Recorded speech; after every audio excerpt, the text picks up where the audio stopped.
So welcome, everybody. It was about 5.5 years ago, Rick called me, said, I'm fat. My church is fat. Will you help me? Let me tell that story because literally it happened in a baptism. You remember that? I do. On one day, we had a big class 101. I would baptize 857 people on one day, all by me. And like every 25 people, I was switching sides so I wouldn't get a backache. It took me about 4 hours to baptize 800 and some people. And as I'm baptizing, along about number 500, I had a thought go through my mind, and it wasn't a spiritual thought. It was like, good night, we're all fat. And then I thought, but I'm fat, and I'm a terrible model for our church. This is, I was born with an enormous amount of energy. I just naturally have it. And even today, I've got 2 assistants in their 20s, and they have to rotate every other day because I wear them out. And so I never took care of my health. I just had a lot of natural energy. And I just began to put on the pounds. And then I thought, but I can't expect the church to get fit, unless I'm fit. And so the following Sunday, many of you were here that day, when we kicked off the Daniel Plan idea, and then a few months later kicked it off with Dr. Amen and Dr. Hyman, and I said, okay, guys, I need to repent. I said, I've only gained about 2 pounds a year as your pastor, but I've been your pastor 30 years. And I said, well, I need to lose 60, maybe 90 pounds. And so does anybody else want to join me on this? I said, I've got Dr. Daniel Amen, and I've got Dr. Mark Hyman, and at that time, Dr. Mehmet Oz. And I said, and I've asked these guys to put together a plan for me. Anybody want to join me? I figured maybe 200 people would sign up. 12,000 people signed up the first day. And now I'm responsible for the physical health of 12,000 people. And so we put together that plan. But go ahead. That was just a little parentheses.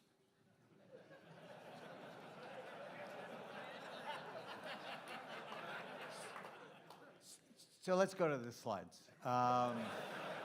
We have so much to talk about. We do. And what I want to do with you tonight and with Rick is really make the Daniel Plan easy for you and give you some very specific takeaways.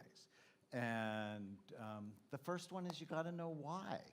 Why do you want to be healthy? You're in a war for the health of your brain and your body. Everywhere you go, someone is trying to shove bad food down your throat, put a toxic thought in your head, addict you to a gadget that steals your attention. I told you this. The human attention span, according to a study from Microsoft, is 8 seconds. A goldfish is 9 seconds. It's the evolution going the wrong way. The wrong direction. And because of this, Alzheimer's disease is expected to quadruple. Depression has gone up 400% since 1987. Diabetes is now half of us are diabetic or pre-diabetic. And diabetes, I don't know if any of you, like me, my father-in-law died with diabetes after he lost his eyesight, lost his legs, lost his heart function, then lost his mind. Right? I mean, diabetes is a disaster. I mean, you really understand it. If you've been diagnosed with diabetes or pre-diabetes, you should be anxious enough to do something about it. And obesity is a serious national crisis. 2/3 of us are overweight. 1/3 of us are obese. And I actually published 2 studies. I do brain imaging in my other life. We showed as your weight goes up, the size and function of your brain goes down. Which, by the way, that's the one that got me. We were sitting on this stage. Daniel was here. I'd invited him to speak, and he started talking about dinosaur brains. And that really got me because I honestly didn't care how I looked. I wasn't interested in, really being, super fantastic shape, stuff like that. But when he talked about, Rick, the more weight you put on, the smaller your brain gets, that got me. Because I live with my brain. My whole ministry, my whole life is dependent upon having a sharp brain. And that was the first thing that got my attention. And when I read that first study, because a friend of mine had done it earlier at the University of Pittsburgh. I lost 30 pounds. Huh. Because there's no way I'm going to have a smaller brain if I can help it. And so you have all these factors against you. It's just own it. It's a war, but God created us. What did you tell me? That the most common analogy in the Bible is warriors. Yeah, it is, a soldier. The most common analogy for the Christian life is a soldier. The second most common analogy is an athlete. Both of them require discipline and to see that people are actually trying to get you to do the wrong thing all the time. All the time. All the time. And we're bombarded with thousands of messages all the time. And we even know now today that they put foods together that make you addicted. It's the Lay's commercial. Bet you can't eat just one. So they brag about the addictive qualities. So they literally hire neuroscientists so that foods end up in the same part of your brain as the love you have for your children, your wives, or your grandchildren. And that's nuts. So if you're not aware, then you will succumb, and it takes years, sometimes decades off your life. And I'm not okay with that. And so when you called me, I actually felt, because I went to Vanguard University, that's where I was an undergrad, and then I went to Oral Roberts University, that's where I went to medical school. And so I've been a Christian my whole life, but Christian, doctor, brain health, and then he calls me, and it's like, well, you had me from hello. Yeah. But going back to this, well, that you're a purpose-driven man, and so his purpose was being fulfilled here. So this first thing, if you're going to do any change in your life, we're talking about getting your life together. The starting point is you got to know why. Why? Why is always more important than what. When you figure out the why in life, God will show you how. Let me say that again. When you figure out the why, you do what you do in life. God will always show you the how. And so I literally, when I started the journey, had to write down the whys. And the first why was, it was real simple. I want to feel better. Okay, that was obvious. I want to feel better. I want more energy. And then I want my brain to work. Okay, I want my brain to work. I want to live for the glory of God. Your body is a temple. And the Bible says it is the temple of the Holy Spirit. And we abuse that temple. I mean, if we went out and saw a temple with graffiti on it, we would be offended. But we write graffiti on our temple all the time by what we put into it, garbage in, garbage out. And then really this capstone one was the one we were just talking about, love for my family and kids. And when I realized that if I didn't change the way I was going to live my life, eat my life, I'm going to die much sooner than my wife. And I couldn't, having seen the grief that my wife went through with Matthew, I did not want her going through that again. It's an act of love. I love that. Yeah, And you almost made me cry on Saturday night when you were talking about it's an act of mercy to get well for the people you love. Yeah. You remember Steve, come on, Polly, who I just Oh, yeah. love. Yeah. And he said his wife really got after him because she said, if you die early because you consistently made bad decisions, I'm going to be mad at you forever. Yeah. Maybe even into the next life. Well, the other thing, too, is it's not only you need to get in shape, get healthy, not just for your wife, but for your kids and for your grandkids. I got 5 grandkids now. My grandkids don't know my parents because my parents died before they were old enough to know them. I want my grandkids to know me, and I want their kids and things like that. And so and now we even know this epigenetics thing. Talk about that a minute, because that's a why issue. Well, ultimately, so what science is teaching us is that your behavior, and you said this right when we started the Daniel Plan, and I loved it, that Americans are all about them, right? It's all about me. Right. Don't tell me what to do because I get to choose. Well, it's not just about you. I mean, if you really understand the science, that your habits turn on or off certain genes that make illnesses more or less likely, yes, in you, but also in your babies and your grandbabies. So if a little boy smokes between the ages of 10 and 12, we know he's just increased the risk of his children having cancer, diabetes, and obesity. And both for males and females, if they eat badly before they're pregnant, they're turning on or off certain genes in their eggs and sperm, making illness more or less likely in their children and their grandchildren. So the sins of the father fathers can are busy. affect up to 3 to 4 generations, generations. And when you read that, you go, oh, it's not about me. Yeah. That if you love your family, you will demonstrate it in the health acts that you engage in every day. Because they're watching. And you are an example, a good example or not a good example. And, you know, I read these studies and I'm horrified by them, but then, you know, the gift is I get to share them with you. So I want you to be serious. When my daughter was born, she was born with all the eggs she'll ever have. So when you think of a Happy Meal, it's not named right, right? It's marketing, it's a Happy Meal, because really it's an illness meal. It just won't sell much, you know, up on the, you know, when you drive through, it says, oh, illness meal. Yeah, that's good.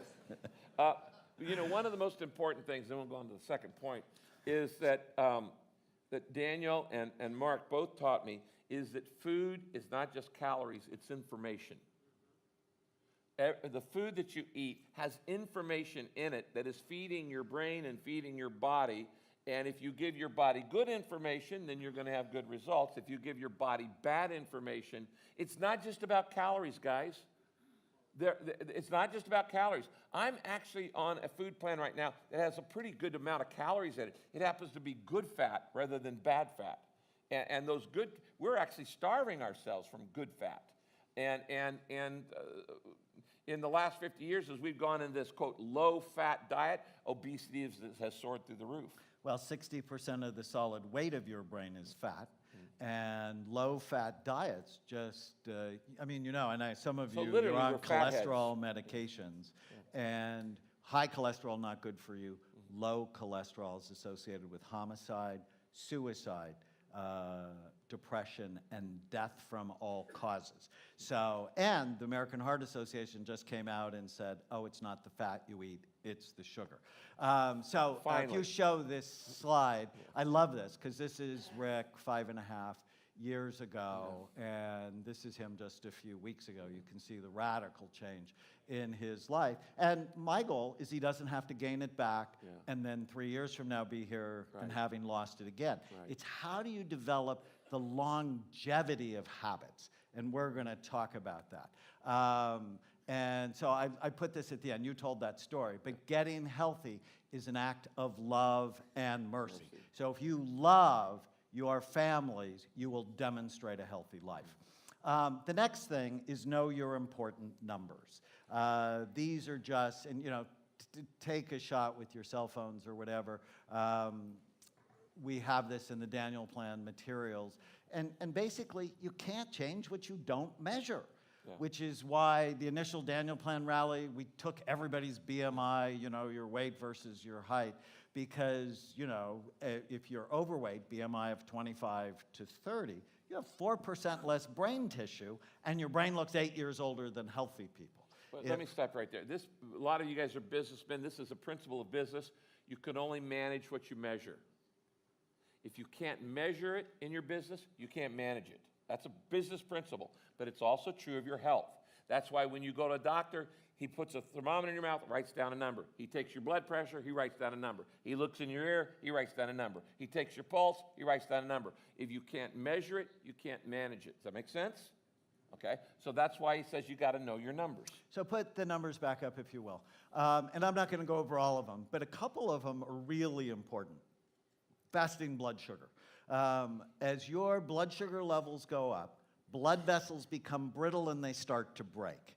And that's a problem because it puts you at risk for strokes, heart disease, premature aging, and Alzheimer's disease. Vitamin D. 2/3 of us in this country are low in vitamin D, the same number of people who are overweight. And when vitamin D levels are low, the hormone leptin that turns off your appetite doesn't work anymore.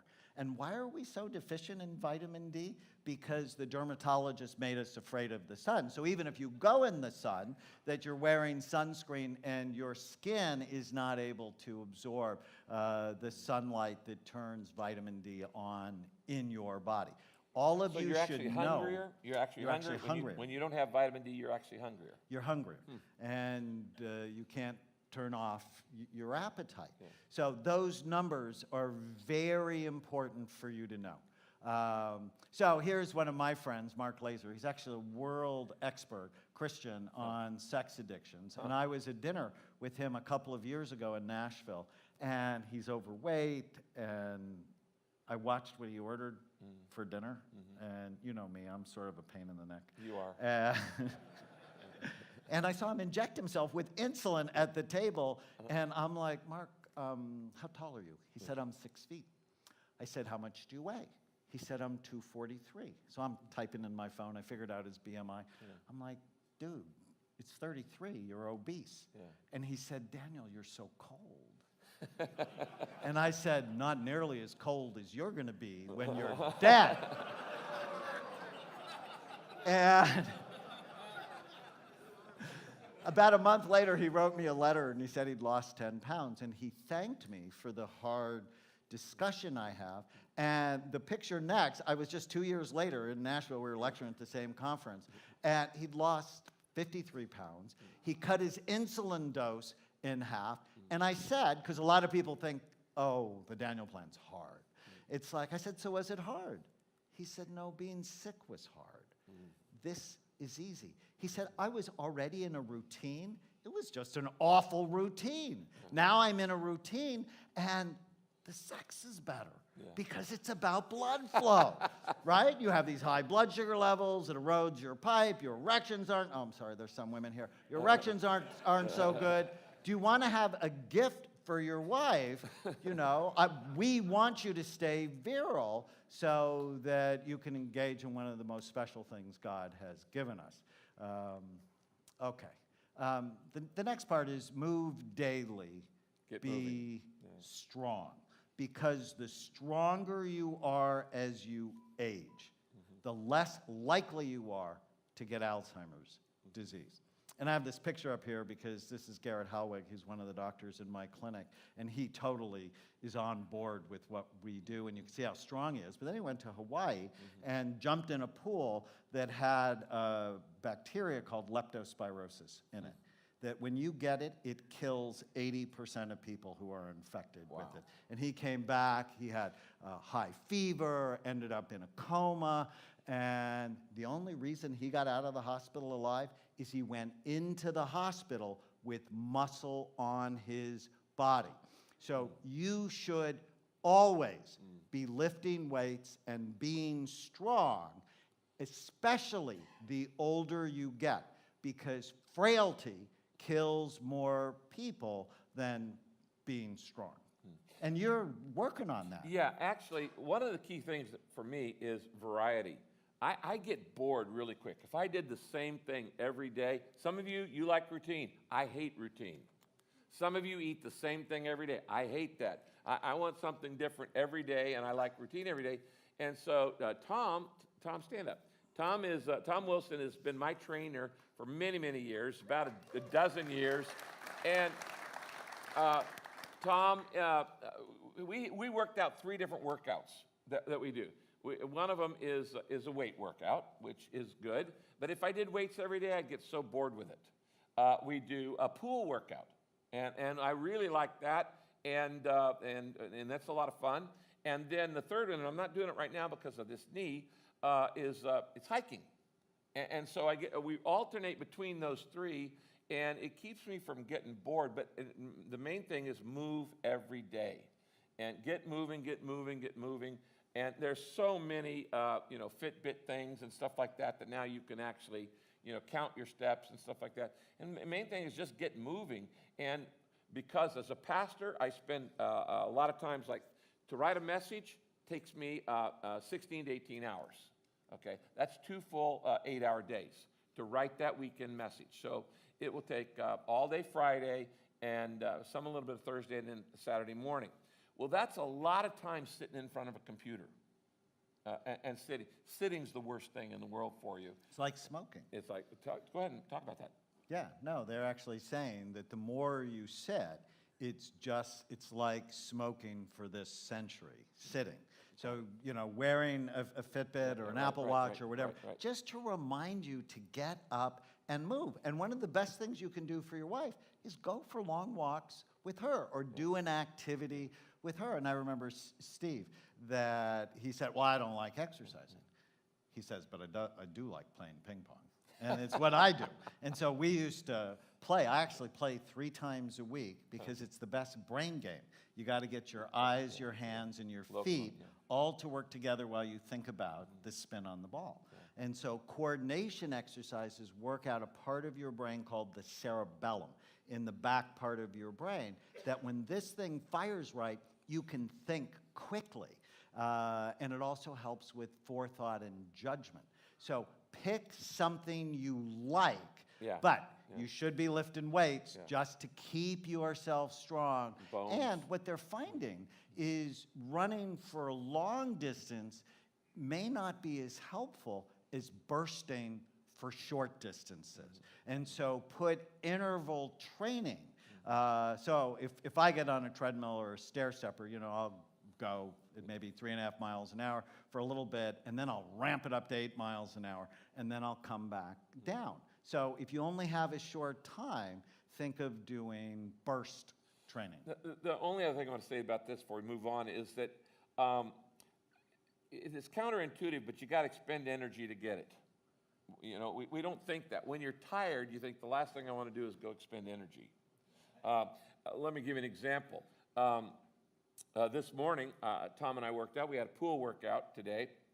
And Monday after Mother's Day, and I had, I won't tell you all what happened after Mother's Day, but I had a pastoral care crisis that went to 1 a.m. in the morning. After preaching all of the services on the weekend, I went home and cooked Mother's Day meal for 7 moms in my family. I'm talking about aunts and grandmothers, and 7 moms and 22 people, and they were all there. And then I cleaned it all up because I wasn't going to let the girls clean it up. And then about the time they were cleaning up, we had a pastoral care crisis that kept me up, and I was very busy for another several hours. So I was going really pretty slow today, and but I knew that I needed energy for tonight. And so really what I did is we had a workout, and we did a workout, and you give it what you've got. And if you got 75, Tom just says, give me whatever you got. If you got 50%, give me your 50%. If you got 75%, give me your 75%. Okay, and today he got whatever I got, and I'm here. So.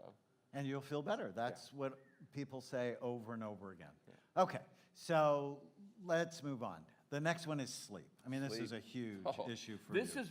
This was the #1 weight gaining cause in my life. I have been, I was born with a brain disorder. Many of you have been around long enough know about this. That makes sleep very, very difficult. I take a medicine for Parkinson's. I don't have Parkinson's, but I have the same kind of tremors that Parkinson's take. And I've had numerous sleep studies all my life. I went to Hoag once, and they said, you're waking up between 300 to 400 times a night from these tremors, these lightning jerks that were waking me up. And the medicine that I take, there's side effects of that. I've had it all my life. It was a thing. And so much of my life sleep deprived, really sleep deprived. And I can't imagine how much energy I have if I actually got sleep. Because for literally, probably the first 25 years of Saddleback Church, I was often working on 4 hours of sleep a night. Lack of sleep, as your sleep goes down, your weight goes up. As your sleep goes down, your hunger goes up. The less you sleep, the more non-resistant you are to temptation. You're setting up for temptation. You're right, because as your sleep goes down, blood flow to the front part of your brain. So think of the front part of your brain as the most human, thoughtful part of your brain, largest in humans than any other animal by far. It's 30% of the human brain, 11% of the chimpanzee brain, 7% of your dog's brain, and 1% of the mouse's brain. Okay, so it's a part of your brain that makes you human. And if you get less than 6 hours of sleep at night, you have lower overall blood flow to the front part of your brain, which means more bad decisions. And So if you're serious about getting healthy, one of the first things you got to do is start getting more sleep. I mean, if you just take away one thing tonight, focus on getting 7 to 8 hours of sleep at night, because we now know, just new research, that at night your brain cleans and washes itself. It actually gets rid of the junk that causes things like depression and Alzheimer's disease. So if you don't sleep enough, it's like you don't give the cleaning crew enough time to reset your brain for the next day. So in January, when I started again on Daniel Plan, I said for the first month, I'm going to be in bed by 9 o'clock every night. I said, there's nothing on TV at 9 o'clock that's more important than my health. There's nothing more important than me having more energy the next day. And so that's a pretty early time. I'm not, I'm a pretty much of a night owl, and I can stay up all night very easily. But during January, just to get started, I was going at 9. Now, sometimes I'll go 10 o'clock now, sometimes a little bit later. But I'm always trying to make sure that I get, and so the truth is today, Monday happens to be my day off because of this pastoral care crisis that I had to deal with last night. Didn't get to bed till 1. I slept till 10. I love that. It's my day off, but I'm just going, I am not going to deprive I've got to put the right stuff in, but I've also got to get the right amount of sleep so that my mind can give me the power to make right choices. And it's all about decisions. So I just did an NBA challenge. So I work with the NBA with the referees, and we did a 60-day Love My Brain challenge. And the head of the referees says, what's the one thing I should do for my brain? Make better decisions. So we're going to talk about that. But if you don't sleep, the quality of your decisions will not be good. If you look at the slide, new study out on soldiers. So soldiers who got 7 hours of sleep were 98% accurate on the range. Those who got only 6 hours of sleep were only 50% accurate on the range. Just the difference of 1 hour. In fact, we know if teenagers sleep on average an hour less than their peers, they have a higher risk of both depression and suicide. If you get 5 hours, you're only 28% accurate. And 4 hours, these people are dangerous, only 15% accurate. So, the three things for sleep: you got to care about it, so I call it sleep envy. Got to care. Avoid anything that hurts it, so you have to turn the gadgets off. The room needs to be dark. It needs to be a little cooler. And, I would say kick the pets out because they're going to wake you up. You don't need them. Let me say, one of the big things that made it worse for me for many, many years is I would go directly from the computer screen to try to get in bed.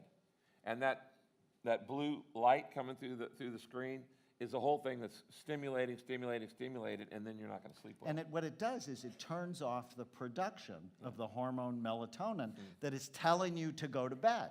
So you can wear blue light blockers or get blue light blockers on screens. There are a lot of people that sell those. Or the best thing is turn it off an hour or two before you actually go to bed. So sleep envy, avoid things that hurt, and then do things that help it.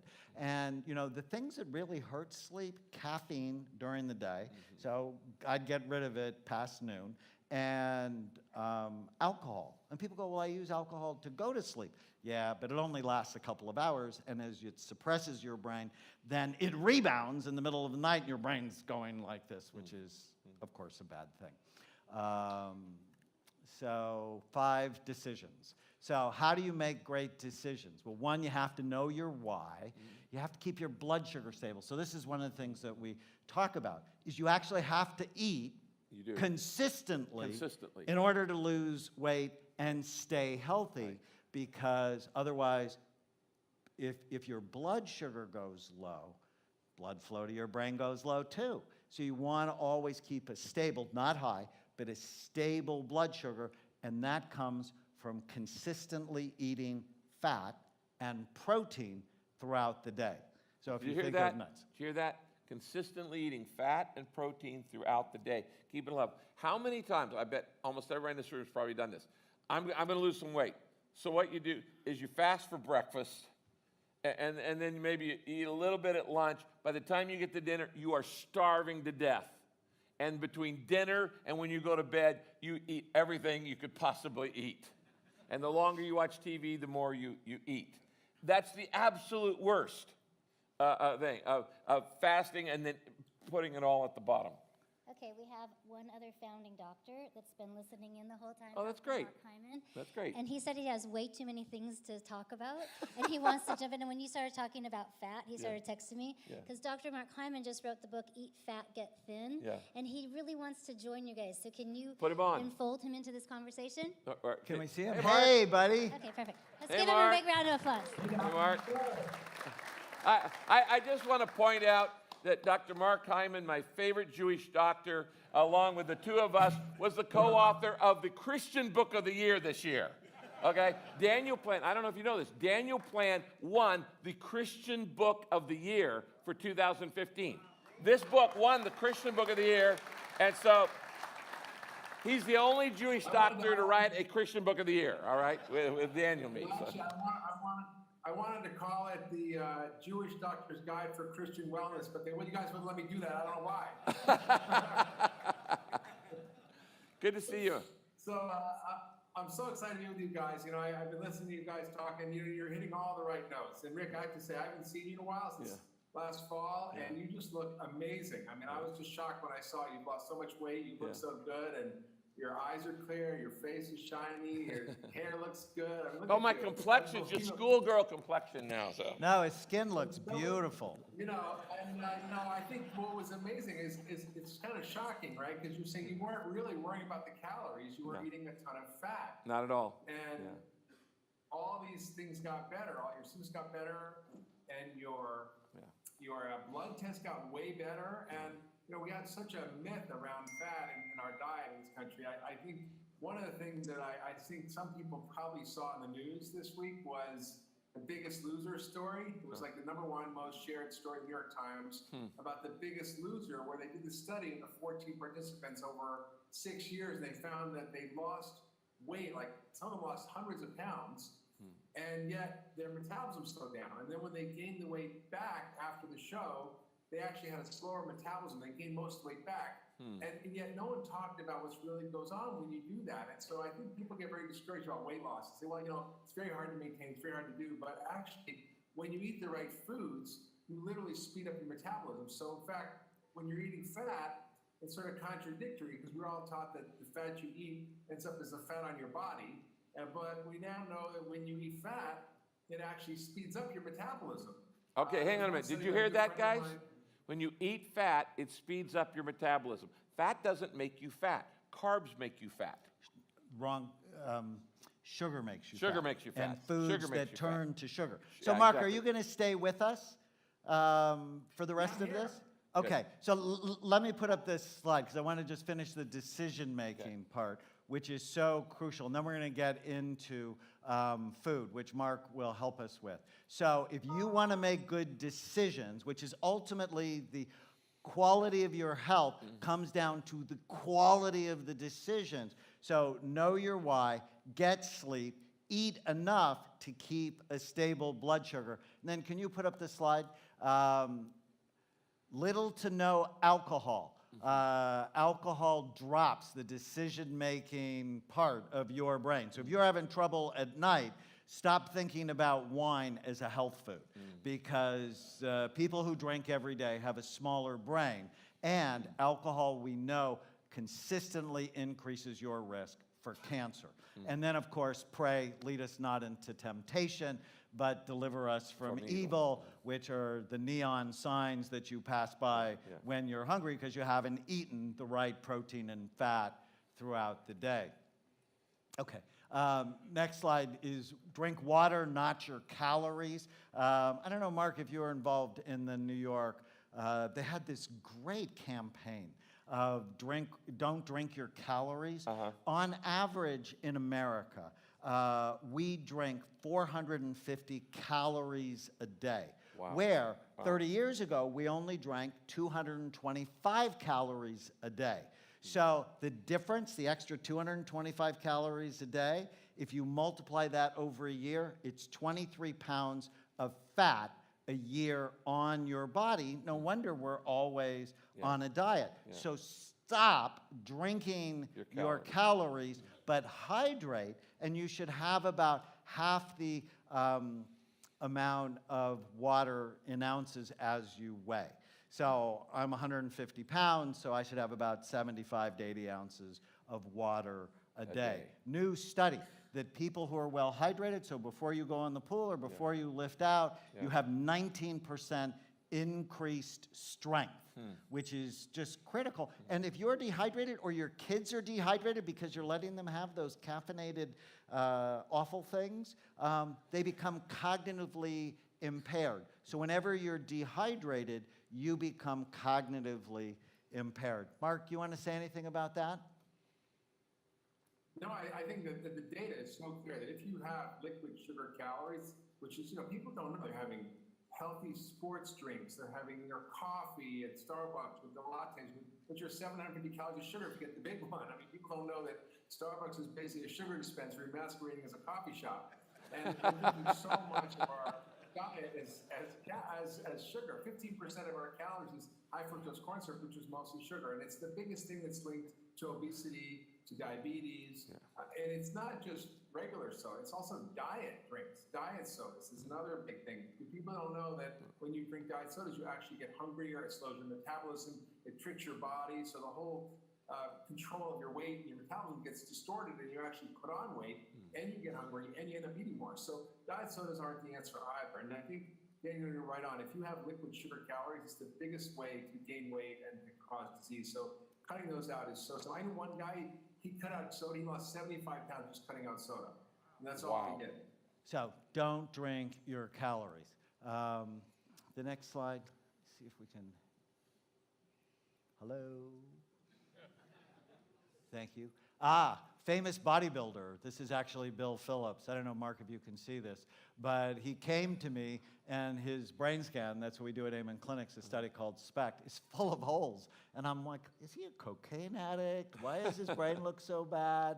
And what he'd done is purposefully dehydrated himself for a photo shoot so he'd looked ripped. But you can see how it drops the function of his brain. The next day we scanned him hydrated and it was much more normal. So make sure you're drinking lots of water. So if you don't have enough water, you don't think straight? You don't think straight. I need to be drinking more water before Sunday morning.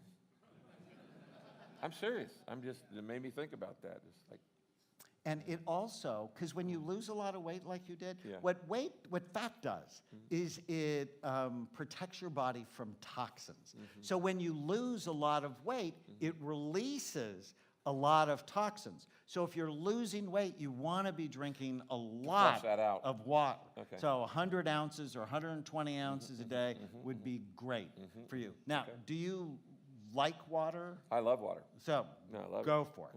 And I always, I like put a little lemon in it or, cut up a tangerine and put it in it. And I'm drinking spa water like I'm at the Grand Wailea. And, it's all a mental thing, right? I'm like spoiling myself.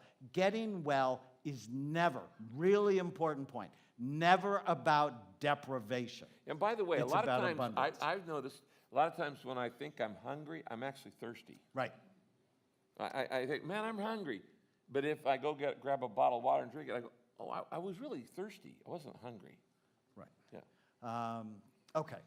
Smart carbs. So here, it's why I wanted to correct you. Exactly. Carbs are not the enemy. You need them. Yeah. It's dumb carbs. It's carbs that make you dumb over time. So what we talk about in the Daniel Plan is low glycemic, high fiber carbs. So carbs that do not raise your blood sugar. So if you don't know about the glycemic index, you totally should know about it. And we basically want you to get rid of anything that is going to damage your blood sugar levels. So sugar, but the things that are actually worse than sugar? Bread, pasta, potatoes, and rice. They actually have a higher glycemic index than table sugar. Wow. And so, Are you kidding me? I'm not. I'm dead serious. Table sugar is like 72, Yeah. and bread is like 110. Well, I know you taught me that when I look at a bowl of rice, I may as well be looking at a bowl of sugar. Because when I eat it, as soon as it hits my body, it's turned into sugar. And when I look at a bowl of pasta, it's as soon as I eat it, it's turned into sugar inside me. So don't think of it as like, oh yeah, which is kind of strange because so much of the health food stuff, looks like it's good, but it's actually just sugar. In fact, if you look at most the labels, I had the best experience. So you've met Chloe. Yeah. And Chloe, often will push back. Yeah. But now that she's going through puberty and her skin started breaking out, she's like, what should I do? Yeah.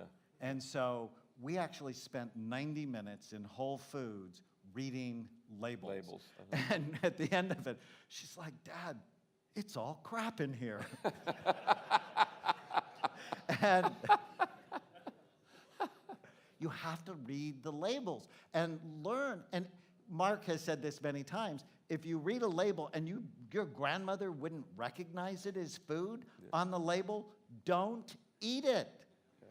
Mark's favorite line is, if it grows on a plant, eat it. If it's made in a plant, don't eat it. Twinkies don't grow on plants. Even the better one. There's even a better one, which is, leave the food that man made and eat the food that God made, right? Did God make a Twinkie or a can of Coke? Nope. Did he make an avocado? Yep. It's pretty simple. You look at it and say, who made this? Yeah. Was it God or man? If it was man, just put it back. Yeah. That's good. So some examples. Mark, what are some of your favorite smart carbs? Well, I think, the truth is that most of your diet should be carbs, and they're the most important things you need for health. And what am I talking about? I'm talking about vegetables. Vegetables are all mostly carbs, right? Broccoli is a carb, asparagus is a carb, salad's a carb, tomatoes a carb, carrots a carb. It's all fine. And those actually should be about 50% of your plate. So if you really think about carbs as the containers of plant foods, then you should be eating a lot of plant food. It's the wrong carbs, like you said, the dumb carbs are the problem. And those are anything that's made of flour or sugar. Basically, if you cut out flour and sugar from your diet, you are going to have an enormous change in your health. And I always say, think of them as recreational drugs, right? You might like to drink a glass of wine, but you know that, you're not going to drink 2 bottles, or you're not going to have it for breakfast, lunch, and dinner. We have sugar for breakfast, lunch, and dinner. I'm staying at a hotel in Utah, visiting my daughter, and I went downstairs to the hotel, and I look at the breakfast, and it's like dessert. It's like muffins and, bagels. It's all sugar for breakfast. And I think if you understand that you need to kind of think of it as a drug that you use occasionally as a treat for fun, fine, but it's not a staple in your diet. The average American has 152 pounds of sugar and about 146 pounds of flour a year. That's about a pound a day combined for every man, woman, and child. Now, I'm not having that much. Some of you out there are having a lot more, and that's the problem. We're all eating so much of this stuff that's actually killing us. And I think if we just were able to get a handle on that and eat all the starchy, non-starchy vegetables as the staples of our diet as carbs, we're going to be great. Also, nuts and seeds contain carbs, and sweet potatoes contain carbs. Those are all fine. I think it's more the flour and starch. Now, beans and grains are another category, but they are also potentially starchy. So if you are very overweight, if you have a big gut, and belly fat, that is dangerous. That organ fat is really the dangerous fat. That's actually can be also contributed to by eating too much grain or too much beans. So some of it's okay, but you shouldn't be having, even if it's whole grain brown rice, that's still, if you eat 2 cups of that still turns to sugar in your body. So half a cup is fine. And if you're really trying to lose weight, Rick was on no grains, no beans, and tons of fat and protein. And protein is also important because protein actually splits kinds of protein. Nanu. R2D2. We're losing you, Mark. Yeah, no, we lost you. You turned into R2D2.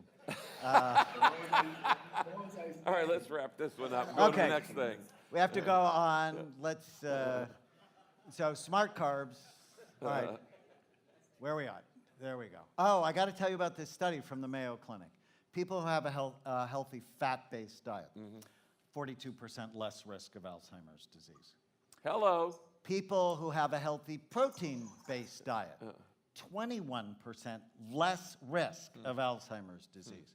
But people who have a simple carbohydrate-based diet, bread, pasta, potatoes, rice, fruit juice is not a health food because it's unwrapped fruit sugar or sugar. 400% increased risk of Alzheimer's disease. It's the sugar and the foods that turn to sugar. It is not the fat. Okay. You want to build a routine. Everybody's got a routine. You have a routine now. Now, I know you don't like, you can change up the routine, but exercise is important to be in your weekly life, right? 2, 3, 4 times if you can. You know, this started with me at Christmas. We do a thing called Birthday Party for Jesus every year in our house. We've done it 53 years. It's a family tradition. Started when I was very young, actually now 60 years.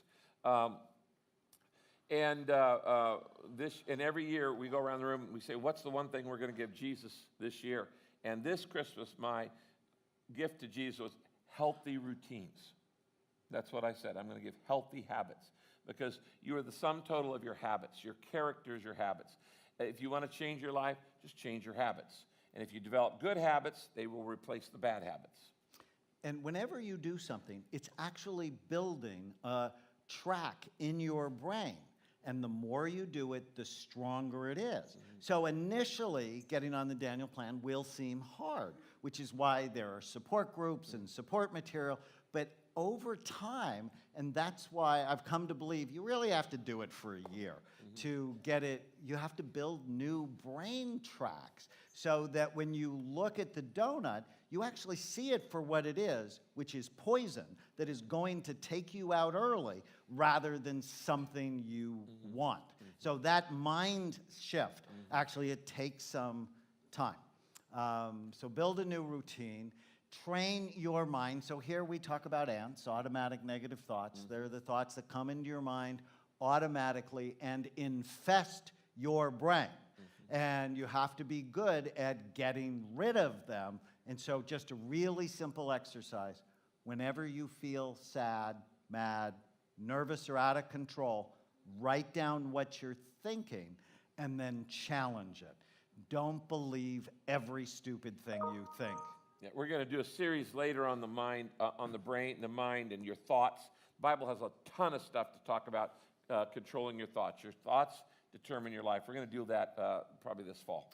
And if you allow your mind repeatedly to go to negative things, oh, I can't do this, I can't do this, my wife is mean, whatever it is, then you're going to strengthen that. You're going to strengthen that notion in your head, and it will control you. I would prefer, John 8:32, know the truth, and the truth will set you free. So I want you questioning your own thoughts, and then learn from your mistakes. Yeah, by the way, on that other thing, I've told you this before, you don't have to believe everything you tell yourself. Just because you tell yourself something doesn't mean it's true. So you don't have to believe every thought you have. If you often have a thought, and you go, well, I think it, so it must be true. Well, not everything you tell yourself is true. You lie to yourself all the time. In fact, you lie to yourself more than you lie to anybody else in life. You lie to yourself more than you lie to anybody else in life. And so you need to learn to question your truth. The Bible says bring every thought into captivity. In other words, you need to go, is this true? The Bible says test every thought. And if you don't question it, you believe it, even if it's a lie, and then you act out of that belief. So you have to be very careful with your thoughts. And then the next point is we all make mistakes. And I want you to be curious about the mistakes that you make, not furious with yourself. So the fact that you've gone up and down, like I for a long time went up and down, it's when you stop being mad at yourself and you go, so why did that happen? I didn't sleep. I waited too long to eat. I believed every stupid thing I was thinking I that traveled. day. I traveled. I changed time zones. You know, all of these things. If you can just become curious about the mistakes that you make, you'll be able to learn from them and grow and be better over time. That's good. And so it is just so important. It's being merciful with yourself. And then 2 more points. You got to give it away. Ultimately, you get well, you have to teach someone else to get well. And if you're the head of your house, work with your wife. And if she won't do it, work with your kids. And if they won't do it with somebody at work. Join a Daniel Plan group. My experience, when the mom gets it, things may or may not change at home. When dad gets it, everything changes. How many of you know that's true? Yeah. Mom gets it, it doesn't always change everything, but if dad gets it, it changes. And that's why, you know, I said Sunday I was embarrassed for our gender when I heard that 80% of the people doing Daniel Plan at Saddleback right now are women. I'm going, oh, great. I get to be the pastor of a church of fit moms and flabby dads. Or fit women and flabby men. I go, no, that's not a good thing. And so we've got to support each other. One of the geniuses of the Daniel Plan is you don't do it by yourself. You got to get a small group or get a partner, get somebody who's working with you. There are days I would not work out if I didn't have Tom with me. And there are days that, you know, I need to call Daniel Amen or somebody to call. And you just need to have, encouragement in your life. You will not stay on this by yourself. You just won't. And the genius of the Daniel Plan is the community around it. We get better together. We are better together. And that's why we have different sports ministries, and we have fitness ministries, and we have all kinds of different things. God never intended for you to make radical changes in your life by yourself. You need to find somebody else. Go, hey, will you just be my partner? Let's just check each other on this and celebrate our wins and encourage each other. So if you put the slide back up. So we've been at the Daniel Plan for over 5 years, and I could summarize it in these 4 lines. So get the information we're teaching you. Then give it away, because it is in the act of giving that you actually create your own support group, making it more likely you're going to stay on this forever. So that's how you keep it, and that's how together we will change the world. And I grew up Catholic, like, not kidding. My mom was serious, and until I realized if I was going to be a priest, it'd be Father Amen, and I went, no, that won't work. No, that won't work. Father Amen. But my favorite prayer in Catholic, when I was an altar boy, was the prayer of St. Francis. Lord, make me an instrument of your peace. Where there is hatred, let me sow love. But toward the end of the prayer, he writes, for it is in the giving that we receive. And I never sort of got it until I did the Daniel Plan. And I would see people giving it away, creating their own support group, making it more likely they would stay on it forever. So join a group. That is so important. And then the last point, I just have to tell you this story, and I'll do it very quickly. Do any of you have a difficult dad? So I had a difficult dad. Stubborn, powerful. He's chairman of the board of a $4 billion company. And he would never work on getting healthy. I told him I wanted to be a psychiatrist, and he asked me why I didn't want to be a real doctor.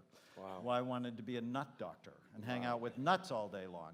And then when I got healthy, because I was looking at people's brains, he goes, oh, now you're a health nut. And then, so it wasn't good.